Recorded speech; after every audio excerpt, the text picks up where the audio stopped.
porque hoy día nos toca introducir el tema, un tema que como ustedes ven aquí tiene un sinnúmero de argumentos, lo podemos tomar desde distintas perspectivas, pero vamos a tratar de ir paso a paso para ir conociendo esas distintas perspectivas. Pero hoy día vamos a introducir conceptos, ideas digamos, vamos a establecer un marco general para poder estudiar cada una de estas disciplinas que hay que considerar a la hora de estudiar lo que ustedes ven ahí en pantalla, que es escatología bíblica.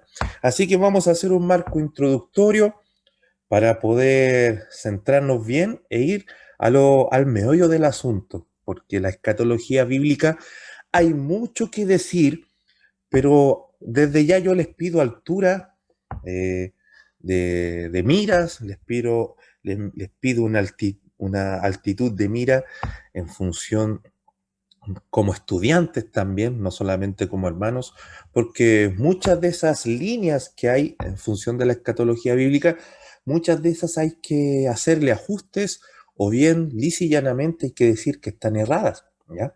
Así que en ese sentido nosotros vamos a tratar de darle un buen marco para poder entrar después con ese marco a estudiar las especificaciones.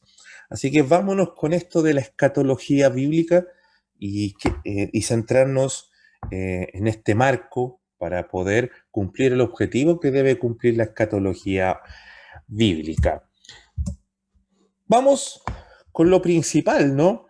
Es importante definir desde lo etimológico, desde lo que significa la palabra en sí mismo, a eso me refiero yo con etimológico, y vamos a ver que la palabra ya nos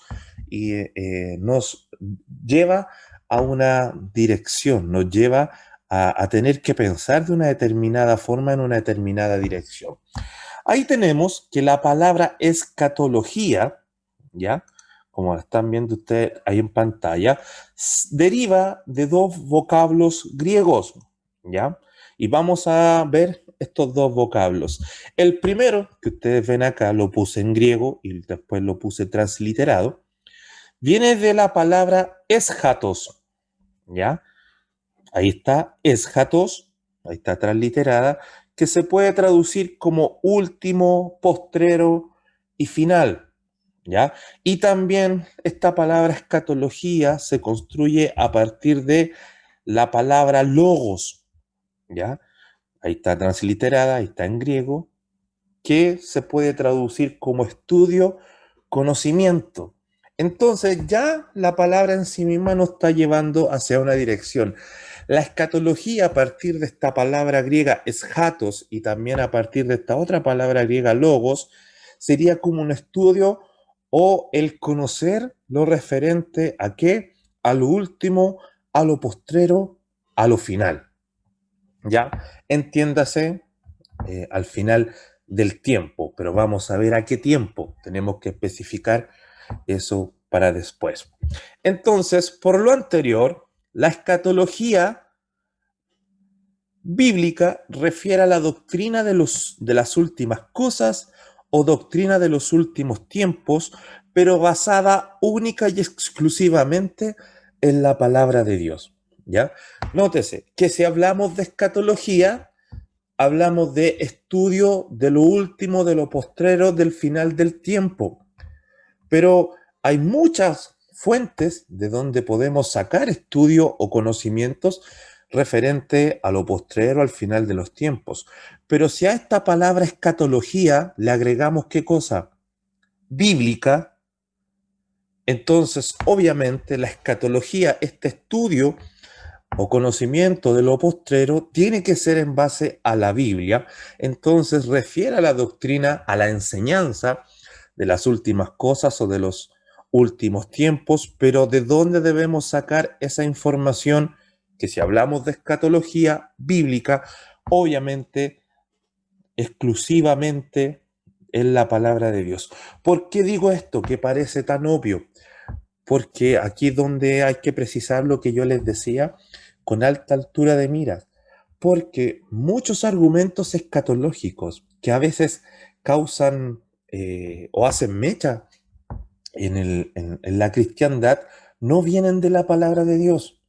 Vino de una visión, vino de un sueño, y eso es importante tener en consideración. Y que están súper presentes en la iglesia, en la hermandad, pero uno va a buscar esas ideas escatológicas a las escrituras y no las encuentra por ningún lado.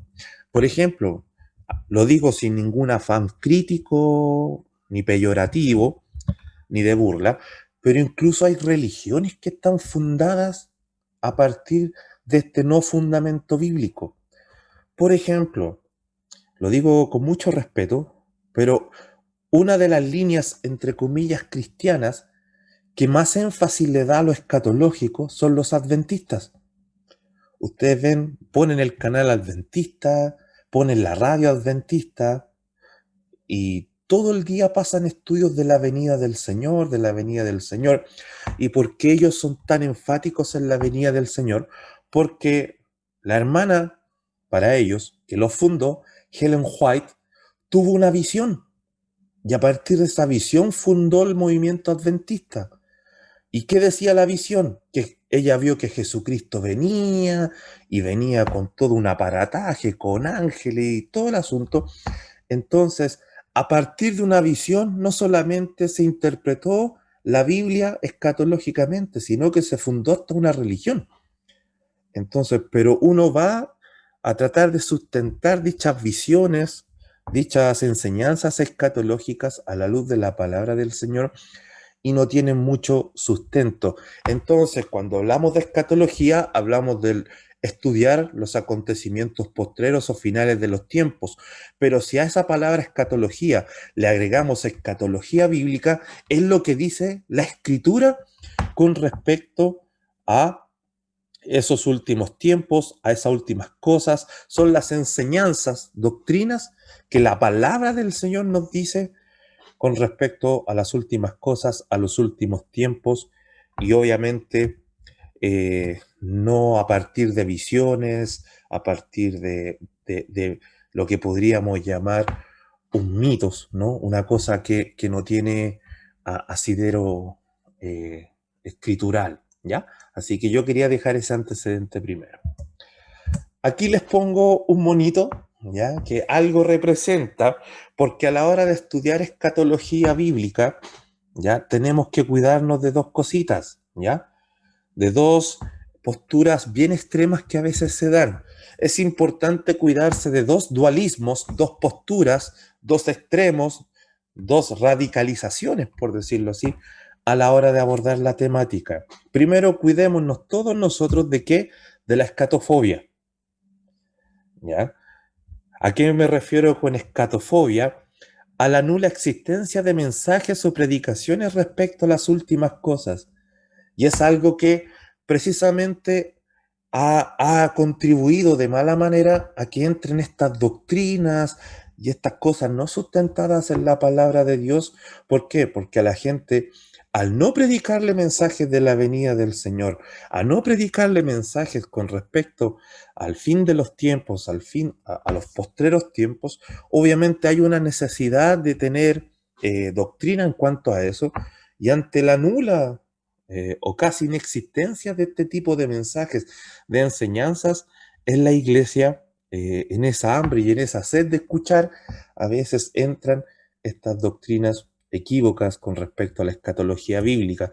Entonces, yo le puse que hay una escatofobia en ese sentido, ¿no? No sé cuántos de ustedes escucharon un último sermón de la venida del Señor abiertamente. Años quizás, ¿no? Que no lo hemos escuchado. ¿Por qué? Porque quizás está esa escatofobia, ¿no? Ese miedo a hablar del tema. Pero también tenemos que cuidarnos de la otra postura, po. El otro extremo que sería la escatomanía. Sería centralización de mensajes o predicaciones solo en la doctrina de las últimas cosas. Aquí en Chile somos un país bien de temblores, y hay iglesias que se mueven un poquito la mesa para el lado, viene el Señor, ¡guau! Y vamos exacerbando ánimos, vamos metiendo miedos.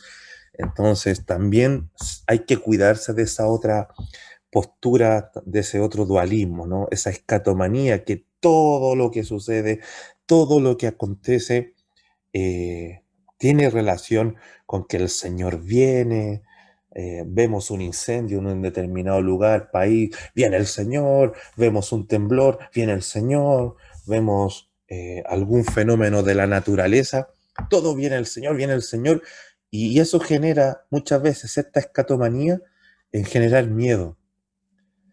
Y si hablamos de doctrina bíblica, si hablamos de enseñanza bíblica, cualquiera sea, escatología, eclesiología, cristología, neumatología, la que tiene relación con el Espíritu Santo, ninguna de esas debería meternos miedo. Ninguna de esas debería exacerbar nuestros ánimos, ponernos pesimistas, eh, ponernos, digamos, en ese sentido, en una mala disposición a la hora de enfrentar esta temática, ¿no? Todo lo que viene a partir de la palabra de Dios, si es palabra de Dios, debiese alimentar nuestra esperanza, nuestra fe, nuestra seguridad, nuestra tranquilidad. Así que quería dejar este antecedente como primera cosa a la hora de hablar de escatología bíblica, ¿ya? Entonces, cuidémonos de esta escatofobia. Hay un palo para mí mismo, para el pastor. Vamos a tener que estar hablando más seguidamente de sermones en cuanto al final del tiempo, al final de las cosas, y también con una mirada bien centralizada y no fanática para no caer en ninguno de estos dos dualismos. La escatología bíblica habla de dos momentos escatológicos o habla de dos escenarios escatológicos. Esto es importante también hacer esta separación, porque cuando hablamos de escatología bíblica nos podemos ir por dos caminos. El primero que tiene que ver con una escatología individual o personal, que ese tipo de estudio escatológico bíblico refiere a la vida post-muerte, ¿no? O post-muerte, lo que pasa después que nos morimos, ¿ya? En función de los seres humanos, y ahí podemos ver temas como la muerte, el estado previo, ¿ya? Entendiendo esa expresión estado previo entre qué pasa entre que nos morimos y la resurrección, ¿ya? Hay un sinnúmero de posturas, ¿ya? Con respecto a eso, y no solamente posturas, ¿no? Que podríamos decir que son deducciones que se sacan a partir de la palabra de Dios, sino que alucinaciones, hay que decirlo abiertamente, ¿no? Algunos ven un túnel, otros ven un jardín, y hay que verlo a la luz de la palabra del Señor, ese estado previo. En el catolicismo, por ejemplo, ese estado previo, no sé si alguien se recuerda cómo se llama o cómo le denominan. A la una, a las dos y a las tres. El purgatorio. Muy bien, ahí está la Laoni soplando. Claro, entonces tiene que ver con eso. Y también el juicio de los individuos. Entonces, primeramente, la escatología tiene esta primera corriente. La escatología bíblica se puede centrar en los acontecimientos en cuanto a la persona, al individuo de manera personal, en función de qué es lo que pasa después de su muerte, ¿no? En la muerte misma, después en el estado previo entre post-muerte y resurrección, y obviamente qué va a pasar después en cuanto al juicio que le espera, entendiendo juicio no como un dictamen propiamente tal, sino que el Señor dice que va a poner en juicio todas las cosas, es decir, las va a sopesar, Él las va a poner en la balanza, ¿no? Y todos tendremos que compadecer ante el Señor algún día, ¿ya? Y obviamente tenemos este primer momento, esta primera realidad de la escatología bíblica que refiere a las personas, pero también tenemos una escatología más general o lo que se le llama escatología cósmica, que ya es lo que tiene que hablar con el gran grupo de personas, no del individuo en particular, sino con la gran masa, ¿no? De la humanidad. Aquí la leemos para poder detallar algunas cosas. Esta escatología general o cósmica, ¿ya? Habla de la historia de la humanidad que se mueve desde un inicio hasta un fin divinamente señalado. Incluye asuntos como la segunda venida de Cristo, la gran tribulación, el milenio, el tribunal de Cristo, el juicio del gran trono blanco, la condenación eterna. Entonces tenemos esta segunda área, este segundo momento de la escatología que habla, si se fija, ya más de la humanidad. Se centra en qué cosa, en la historia de la humanidad como un todo y que, como bien dice acá, considera desde un inicio hasta un fin, pero siempre en cuanto a lo que el Señor ha señalado. Entonces, toda la humanidad está sujeta a la segunda venida de Cristo. La humanidad en sí, dentro de un todo, tiene relación con la gran tribulación. Todos tendrán que ver con el milenio, el tribunal, el juicio del gran trono blanco y la condenación eterna, ¿no? Todo es algo que es general, ¿no? Así que generalmente, si se fijan, esta es la más popular de todas, ¿no? Siempre cuando hablamos de rapto, de milenio, de segunda venida, de 7 años, de tribulación, 3 y medio que todo va a andar bien, otros 3 y medio que la cosa va a estar mal. Siempre la escatología se inclinan por esta visión más general o cósmica, ¿no? Pero hay que entender que también hay una escatología que apunta a lo individual, ¿ya? Así que eso es importante también tener en consideración que la escatología nos da la posibilidad para irnos por estas dos áreas, por estos dos momentos que hemos señalado, ¿ya? Así que tiene que ver con una escatología personal, individual, y también con una que tiene que ver con la gran masa de la humanidad, ¿ya? Que tiene, como decíamos, un inicio, un fin, pero conforme a como el Señor lo ha señalado.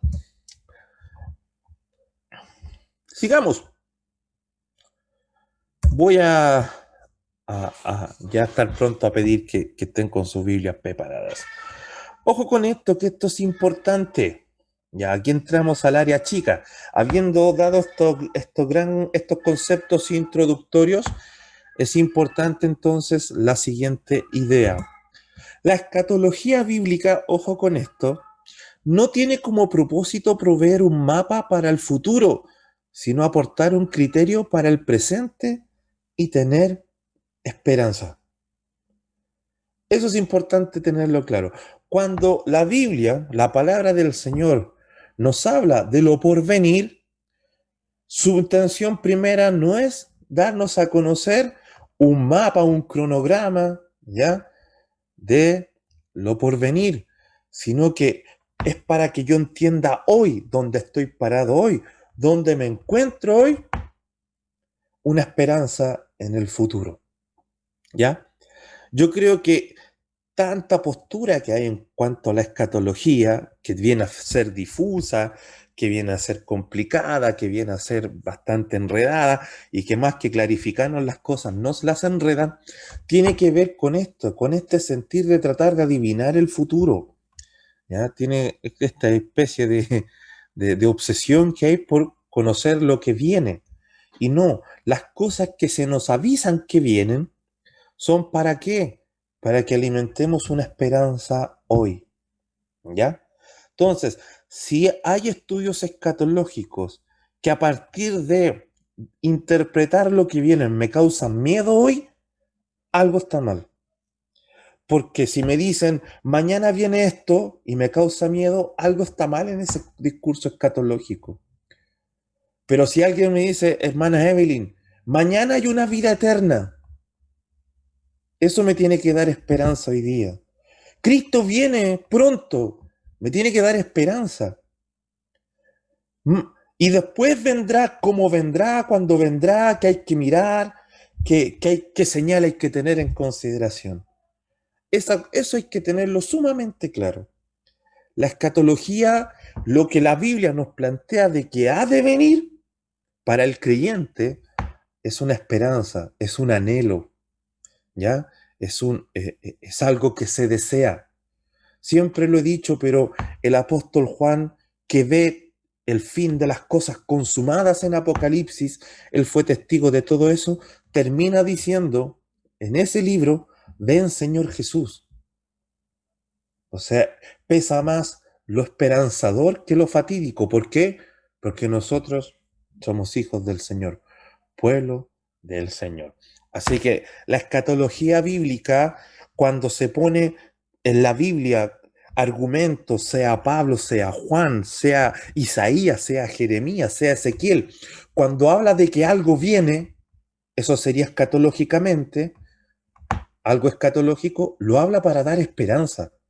Los profetas, los evangelios, el mismo Señor Jesús, los apóstoles, cuando hablaban del tema, principalmente no buscaban decir, oye, mira, viene esto eh, para que estén atentos, qué sé yo, sino que era para dar esperanza a partir de una tribulación que vivían, a partir de una persecución, etcétera. Entonces, la escatología tiene que tener aquello.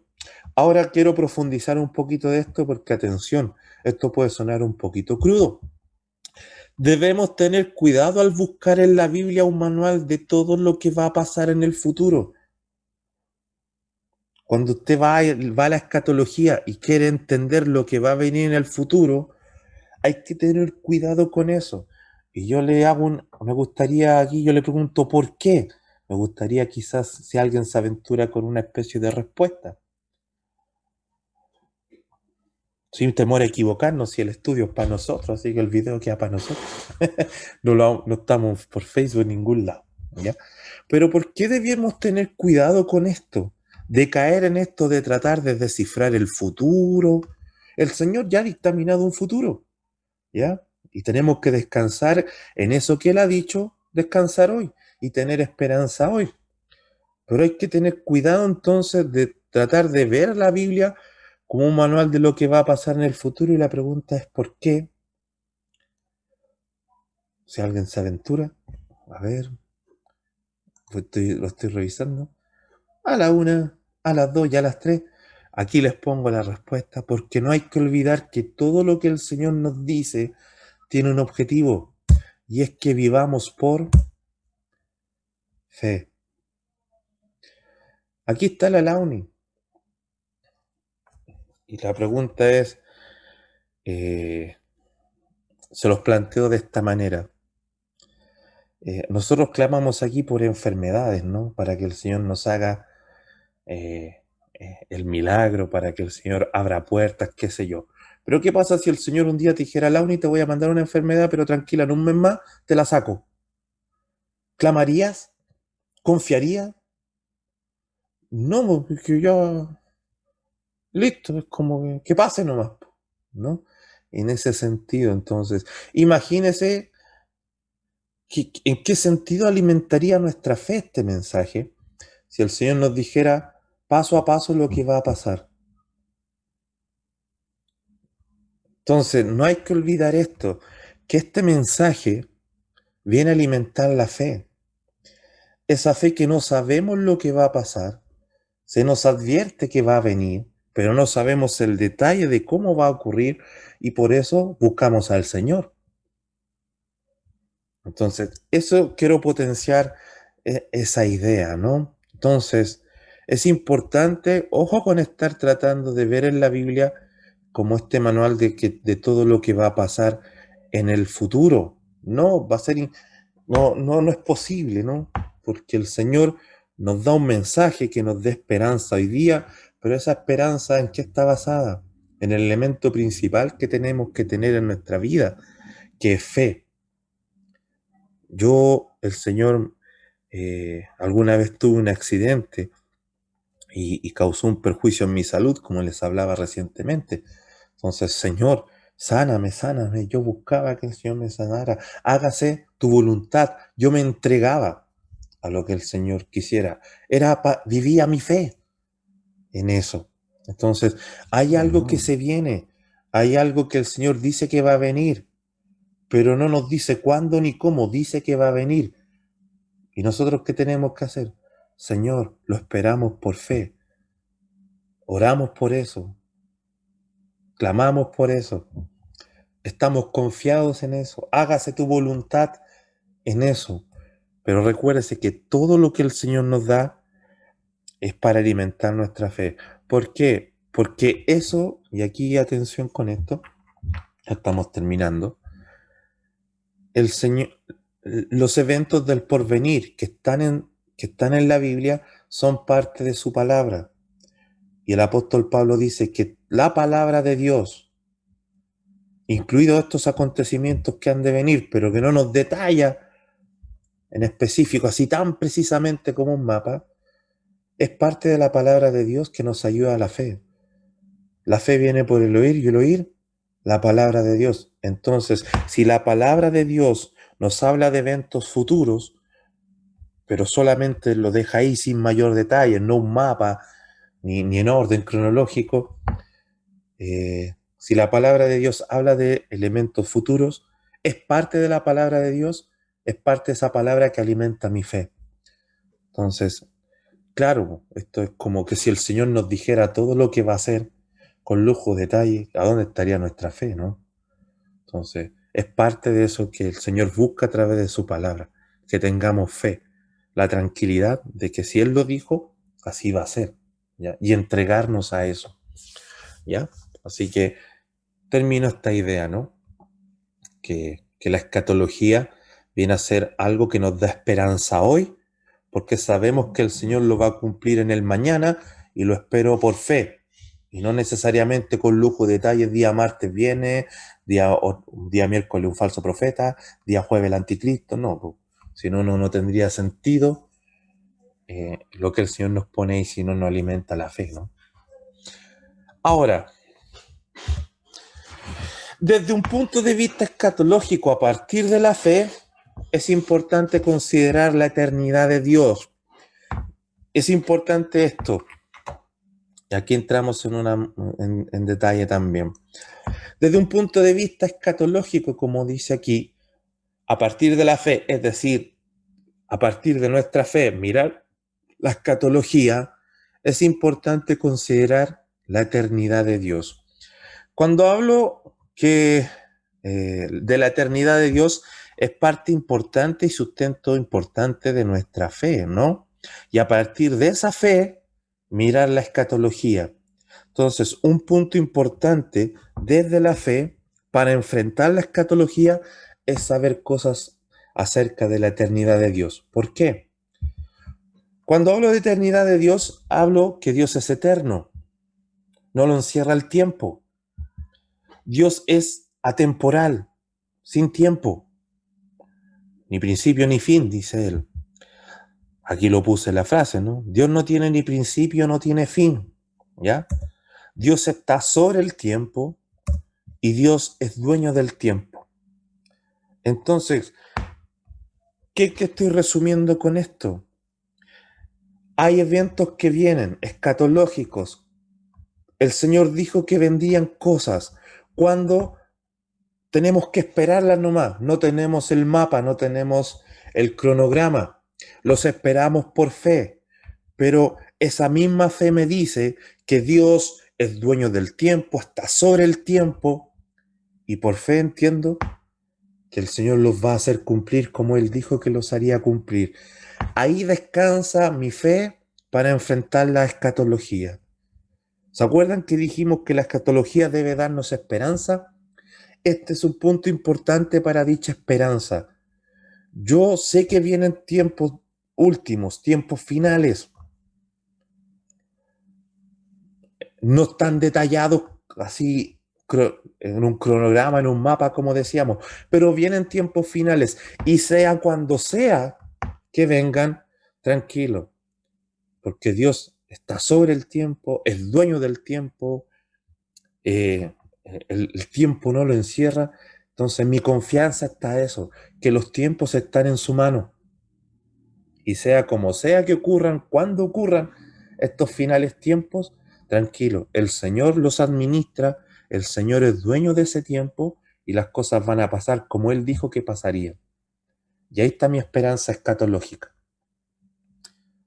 Entonces, Dios debe ser visto como antes del comienzo, como puse aquí, de la historia y por encima de la misma. Sin embargo, está dentro de ella y la mueve hacia su meta. Las cosas van a pasar como Dios dijo que iban a pasar, ¿ya? Y eso es una esperanza, eso es partir de la fe. Se los quiero plantear en un gráfico ya para ir terminando, pero miren, espero que se me entienda lo que voy a decir. Trate de hacerlo con dibujito. Esta última parte. Mira, aquí yo puse una línea. Espero que la estén viendo. Y aquí le puse unas barritas. Ya, la unita se ve. Me levanta el dedito. Ya. Y aquí le voy a pedir a la Fran o al Roge que me estén leyendo un versículo, ¿ya? Que el que va a aparecer acá. Aquí tenemos la creación. Génesis 1:1, por favor, chiquillos.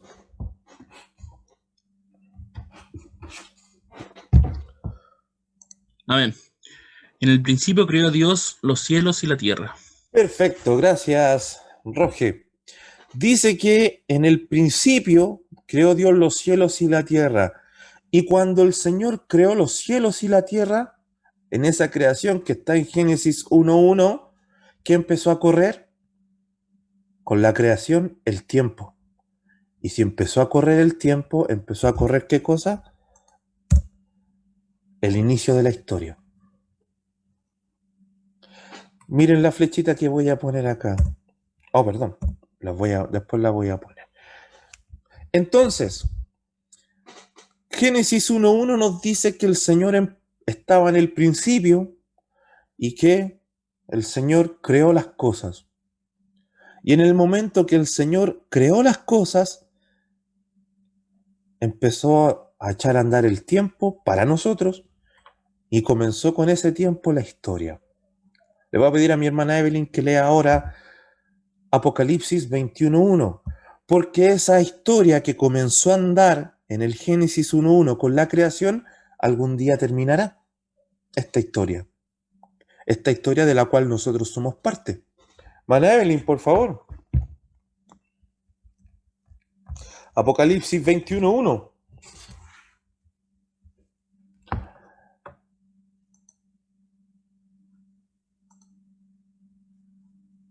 No la escuchamos, no la escuchamos.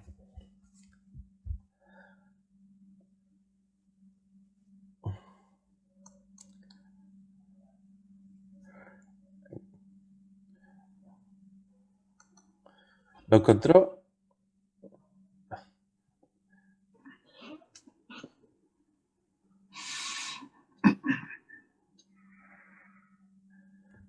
Ahí la Ahí, escuchamos.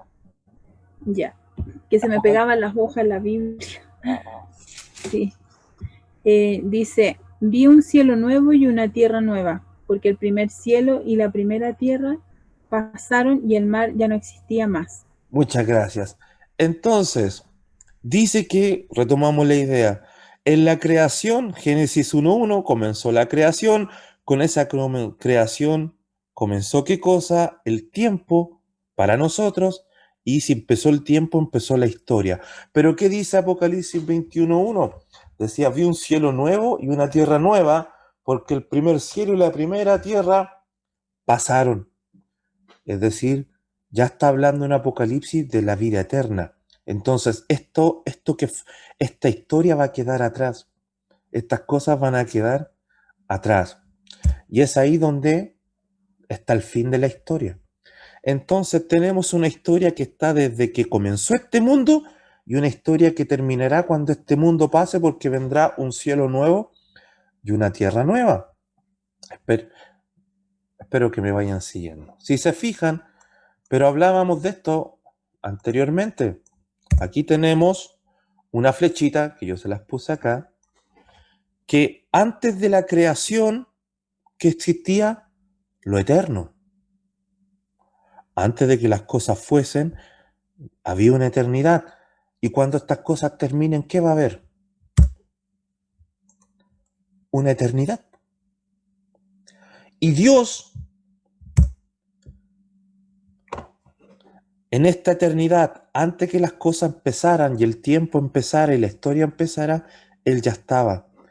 Y cuando esta historia termine, cuando este mundo acabe, y ahí va a terminar la historia, Dios sigue para allá. Y si se fijan, ¿qué hace Dios en esta historia que empezó a conocer, o sea, empezó a correr acá en Génesis y va a terminar en Apocalipsis, el Señor nos habla en esta historia. ¿Y qué nos habla escatológicamente? Que Él va conduciendo las cosas ¿hacia dónde? Hacia esa eternidad donde nosotros vamos a ser posible. Pero, nótense, aquí está el meollo de lo que yo les quiero plantear. En esta historia, al final de esta historia que está entre estos dos palitos que yo puse acá, entre el inicio y su fin, aquí se va a dar ¿qué cosa? La venida de Cristo. Aquí se va a dar ¿qué cosa? La gran tribulación. Aquí se va a dar el juicio. Todas las figuras de los últimos tiempos se van a dar aquí. ¿Cuándo? No tenemos el mapa, pero lo único que sabemos es que Dios está por sobre la historia, y si Él está antes de esta historia y está después de esta historia de la cual Él intervino, Él la tiene controlada, Él es dueño de esa historia, la va a hacer cumplir, y ni una jota ni una tilde de su palabra va a pasar. Entonces, cuando yo le hablaba de que la escatología bíblica debemos enfrentarla con fe, no sabemos cuándo la gran tribulación, que es parte de este tiempo, se va a dar. Sabemos que se va a dar, pero no sabemos cuándo. Sabemos que su segunda venida va a ser aquí, todavía en este tiempo. ¿Cuándo? No lo sabemos con precisión. Pero sabemos que se va a dar aquí, al final de esta historia, pero el Señor ya tiene todo planificado. Y esta historia para Él no es nada. Él la tiene en su mano, Él la tiene en su poder. Cuando yo les decía que la escatología bíblica debe darnos esperanza, yo les hice este gráfico para alimentar esa esperanza. Porque esta es una historia que Dios ya está por sobre ella.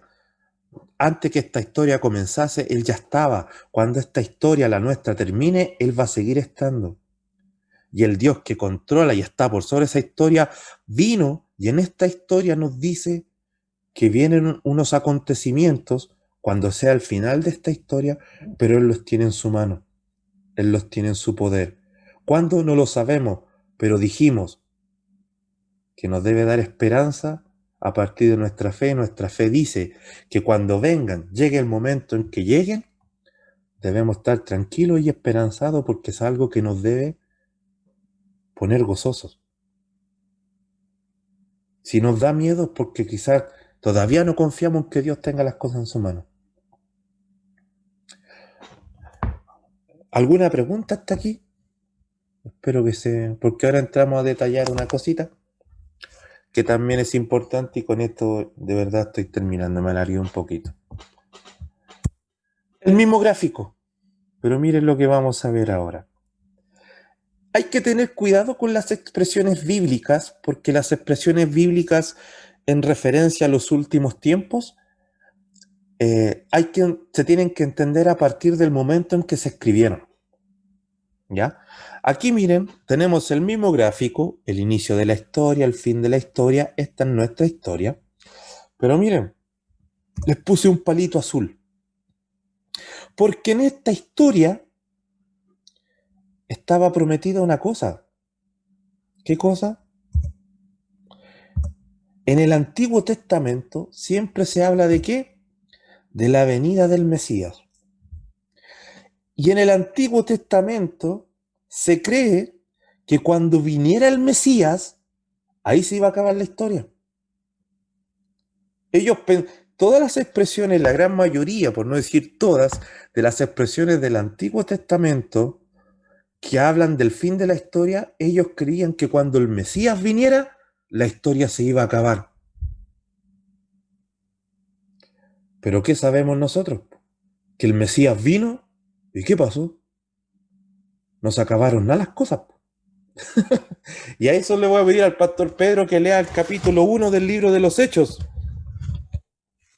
del versículo 6 al 11. Porque ahí también está importante esto. Hechos capítulo 1. ¿Ya? ¿6 al 11? Del 6 al 11, sí, por favor.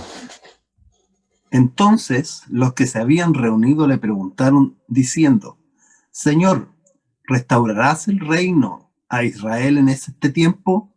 Y les dijo, no os toca a vosotros saber los tiempos o las sazones que el Padre puso en su sola potestad, pero recibiréis poder cuando haya venido sobre vosotros el Espíritu Santo, y me seréis testigos en Jerusalén, en Judea, en Samaria y hasta lo último de la tierra. Y habiendo dicho estas cosas, viéndolo ellos, fue alzado, y le recibió una nube que le ocultó de sus ojos. Y estando ellos con los ojos puestos en el cielo, entre tanto que él se iba, he aquí se pusieron junto a ellos dos varones con vestiduras blancas, los cuales también les dijeron, varones galileos, ¿por qué estáis mirando al cielo? Este mismo Jesús, que ha sido tomado de vosotros al cielo, así vendrá como le habéis visto ir al cielo. Perfecto, gracias, Pastor Pedro. Entonces, si se fijan, aquí hay el verso 6 y 7 y el 10 nos dan unas señales importantes a tener en consideración en la escatología. ¿Qué dice el Antiguo Testamento? Que viene el fin de la historia, viene el fin de los tiempos, decían. ¿Y cuándo sucedería esto? Cuando viniera el Mesías. ¿Qué iba a hacer el Mesías? Iba a tomar a Israel y lo iba a poner como el país más bacán de todos los países, iba a reivindicar al pueblo de Israel, iba a ser la nación más bacán, y una vez que se consumara eso, el fin venía. ¿Qué pasó? Que el Mesías vino y no pasó nada de eso. Entonces, si se fijan, por eso, ¿qué le preguntan los apóstoles al Señor? Verso 6. Señor, dice, ¿restaurarás el reino de Israel en este tiempo entonces? Porque se suponía, nosotros entendíamos, conforme a la escritura antigua, de que tú, cuando vinieras, porque tú eres el Mesías, que se iba a acabar el fin de las cosas. Pero resulta que viniste, Jesús, tú eres el Mesías, te estamos viendo resucitados aquí en el libro de los Hechos. ¿Y qué pasó? No se terminaron nada las cosas. Entonces la pregunta es, entonces, ¿cuándo vendrá y restaurarás el reino de Israel? Porque ellos seguían teniendo eso. Y el Señor le dice que no les toca saber a ellos los tiempos. Dijo, solamente ustedes van a saber algo. ¿Qué es lo que les dijo el ángel en el verso 10? ¿Qué dijo el ángel? En el verso 11, perdón. Este mismo Jesús que ha sido tomado de vosotros al cielo, así vendráis como la habéis visto ir al cielo. ¿Qué pasa? Tenemos en este pasaje de Hechos 1:6 al 11, lo que les decía, ellos esperaban que el Mesías viniera a restaurar a Israel y finalmente ahí sucediera el fin. ¿Qué pasó? Vino el Mesías, el fin no vino, le preguntan, entonces, ¿cuándo sucederán estas cosas? Les dice, a ustedes no les toca saber, pero ¿qué les dijo el ángel? Ustedes han visto subir a Jesús al cielo, y este que ascendió, ¿qué va a pasar? Termina diciendo el verso 11, vendrá. Y desde el momento que ese ángel, esos varones, dijeron que él va a volver, adivinen qué empieza a correr ahí. Ahí empiezan a correr los postreros tiempos. Y eso es lo que el Nuevo Testamento va a hablar ahora. En el Nuevo Testamento se da a entender que Jesús vino la primera vez, el Mesías vino la primera vez, pero ahí no era el fin de los tiempos. Era ahí para salvar a la humanidad, pero cuando vuelva por segunda vez, ese es el fin de los tiempos. ¿Y cuándo empezaron a correr el fin de los tiempos? Desde el momento que Él subió. Porque desde el momento que Él subió, ¿qué empieza la cuenta regresiva? ¿Para qué? Para que Él vuelva. Entonces, cuando escuchemos las expresiones final de los tiempos, hay que ver dónde se dice y cómo se dice. Pero teológicamente esto es que del momento en que Jesús subió, empieza la cuenta regresiva que Él vuelva, y cuando Él vuelva por segunda vez, ¿qué pasa? Es cuando se concreta el nuevo cielo la nueva creación, la nueva tierra, ese sí va a ser el final de los tiempos. Los finales de los tiempos corren desde la ascensión de Cristo en su primera venida y empezaron a correr ahí los últimos tiempos hasta su segunda venida, que ahí será el final de los tiempos, como le puse acá. Su segunda venida, la segunda venida del Mesías, es el fin de los posteriores tiempos. Y yo voy a leer Apocalipsis 22:12, que dice, ahora lo encontré. Mire lo que dice Jesús, Apocalipsis 22:12. Aquí el libro Apocalipsis, donde le muestra a Juan los eventos del porvenir, el tiempo del fin. ¿Qué le dice al final del libro? Yo que te mostré las cosas como van a ser en estos finales tiempos, he aquí yo vengo pronto y mi galardón conmigo, para recompensar a cada uno según su obra. Juan, yo te he mostrado las cosas que van a acontecer al momento de mi venida, porque cuando venga mi venida, que viene pronto, ¿dónde se lo dijo? En el año 95 después de Cristo. Juan el apóstol estaba vivo. Y ahí le dice, vengo pronto, y cuando venga, ahí voy a traer galardón, porque ahí realmente, en mi segunda venida, es el fin de la historia, el fin de los tiempos. Entonces, el final de los tiempos corre desde que el Señor ascendió hasta que Él venga. Y ya para la próxima clase vamos a estudiar ¿qué cosa? Las señales que Él dijo que iban a venir antes del final de los tiempos. Hay señales en la Biblia en los postreros tiempos y la pregunta es, ¿nosotros estamos en los postreros tiempos? Sí, porque los postreros tiempos comenzaron desde que Él subió hasta que Él vuelva. Entonces las señales para los postreros tiempos siempre van a estar ahí.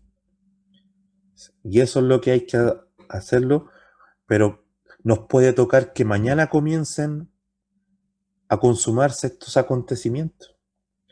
Pero ¿dónde descansamos? Que el Señor lo tiene todo en su mano porque Él controla los tiempos.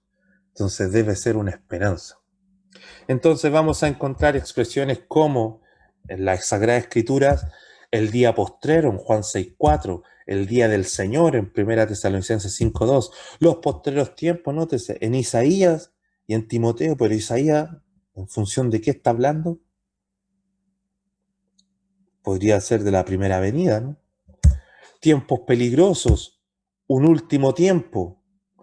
Y si se fijan siempre aquí en estas expresiones que vamos a revisar en la próxima clase, hablan del final del tiempo, y que son señales que están ahí y que pueden ser parte de hoy, de nosotros, porque, ¿qué dijo Jesús? Vendré como ladrón en la noche, y nadie sabe eso, pero eso debiese darnos tranquilidad, el estar, quizás ser la generación que va a venir, la segunda venida de Cristo, debiese ser un anhelo, un descanso, que si esto nos toca vivirlo a nosotros, en tranquilidad que el Señor lo tiene en su mano, en su control, y saber que puede ser en cualquier momento, porque somos parte de los postreros tiempos, ¿ya? Pero vamos a entonces a analizar señales, expresiones, a partir de esa seguridad, de esa tranquilidad, a partir de esta fe que el Señor tiene todo en su mano y en su control, porque para nosotros habla de finales tiempos, pero para el Señor, que no lo encierra el tiempo, para Él ya lo tiene todo controlado y todo dominado.